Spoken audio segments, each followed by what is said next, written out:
Ferguson, Missouri is bracing for another night of violent protest, but this night will be different. Police aren't the only ones trying to keep order. The National Guard has been called in.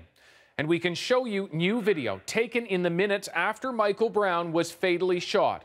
Brown, dead, there on the ground, and on the right is believed to be Officer Darren Wilson.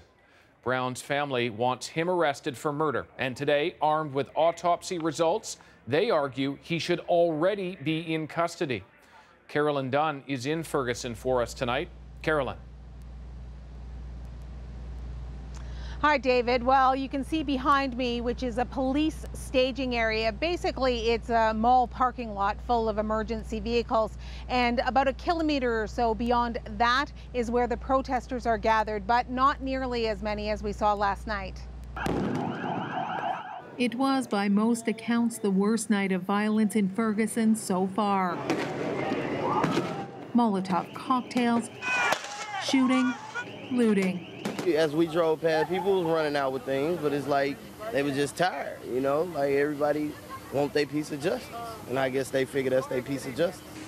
In response, Missouri's governor called in the National Guard to secure the police command center, which was targeted last night.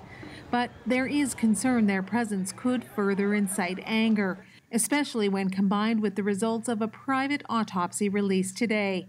18-year-old Michael Brown was shot 6 times, twice in the head. We've got one to the very top of the head, the apex.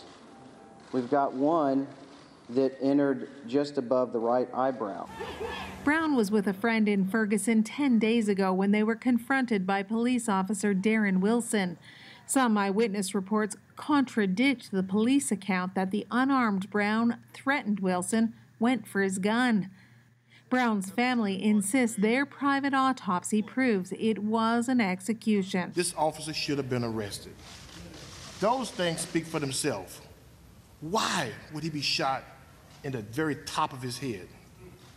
6'4" man. Makes no sense. U.S. Attorney General Eric Holder ordered a 3rd autopsy and has launched a civil rights investigation into Michael Brown's shooting. Holder will meet with the FBI and Department of Justice in Ferguson on Wednesday. His boss called for calm. To a community in Ferguson that is rightly hurting and looking for answers, let me call once again for us to seek some understanding rather than simply holler at each other.